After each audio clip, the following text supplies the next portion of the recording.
Hello. Before I start, I would like to ask you some questions. How many of you have a dream? And how many of you have a dream that scares you? Have you ever wondered what skills you already have and what you miss to achieve your dream? Well, let me tell you a story. I grew up in a village in the countryside with my siblings and my grandmother, and I learned to dream lying on the grass and counting the stars in the sky at night, on summer nights. I have to tell you that I come from a generation where kids, at least the majority of kids, grew up in the countryside with the grandparents and parents working in the cities.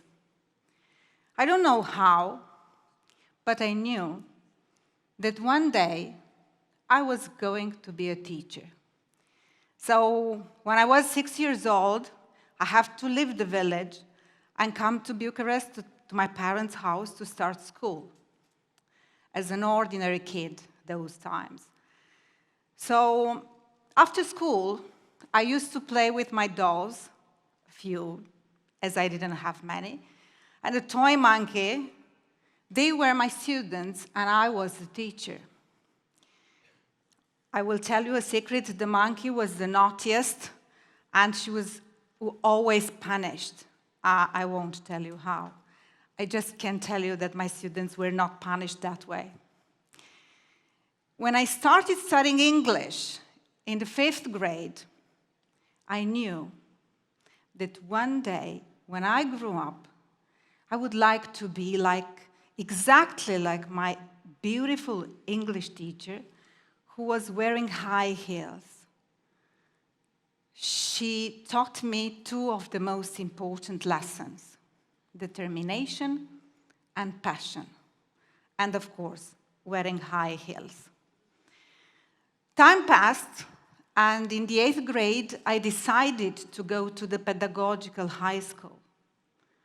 Nobody, absolutely nobody encouraged me or believed in my dream, as being a teacher was not exactly a dream job those times, I think not even today. But they did the most important thing for me. They let me choose. So I was 19 years old when I first walked through the gate of a school on the outskirts as a primary school teacher. I didn't know what it was going to be like. I was the youngest teacher in school, and my students were 7 years old, and they were, do you know, those students who didn't have their names written on the files, as they were not considered being on top. Those not on top students and their parents helped me understand that being a teacher really is my vocation. Do you know why? Because they trusted me, and because they felt that I really loved their kids. We were a team, and we shared everything together. Watching them grow and learn so many things helped me understand that kids always learn from people they love, no matter what age they are.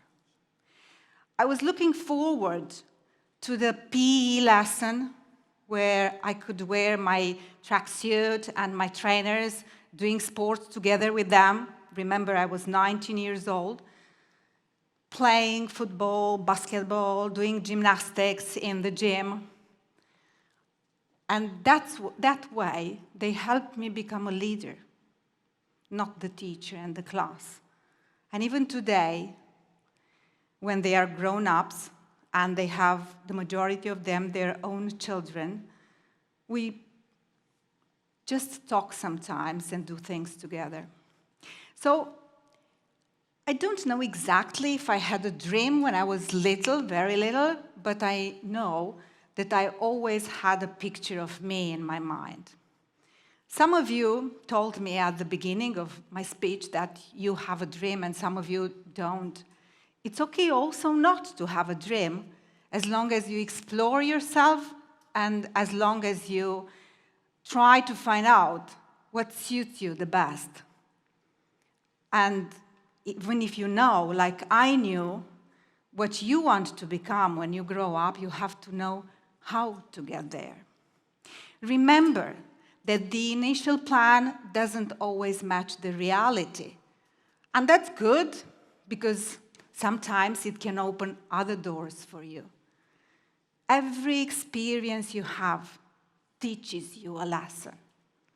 You just have to step behind and have the patience to see what the lesson is.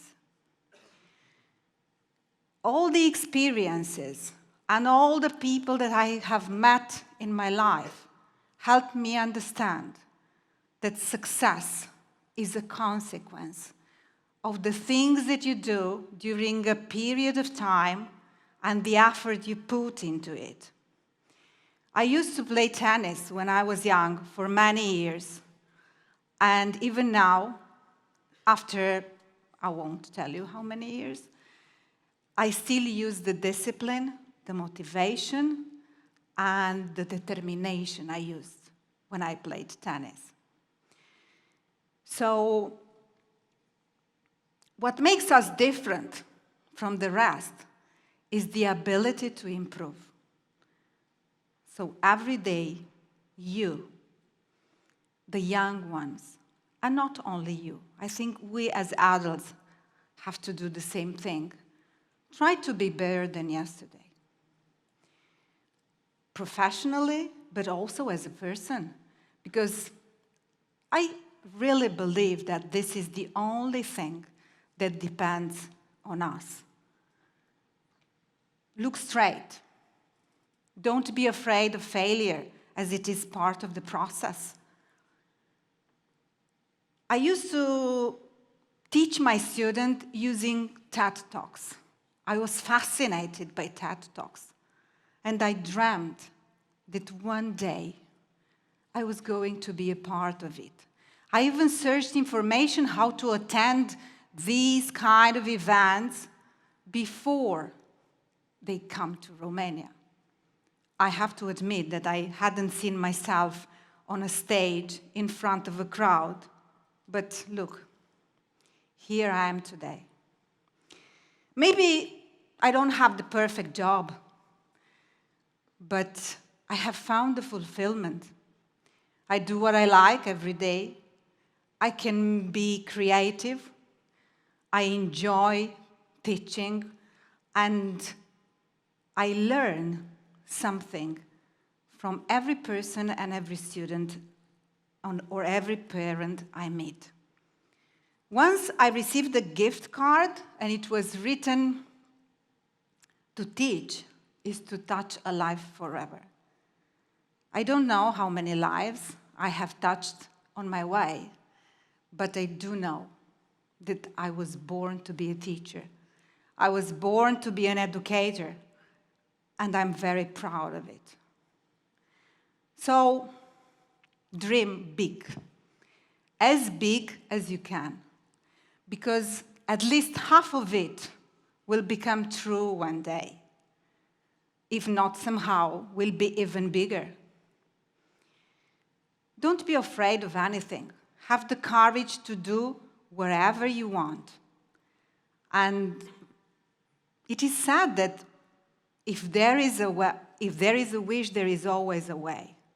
So what I can tell you in the end is make sure that you will find the path on your own way and try to make a difference and leave a legacy behind you. Thank you very much.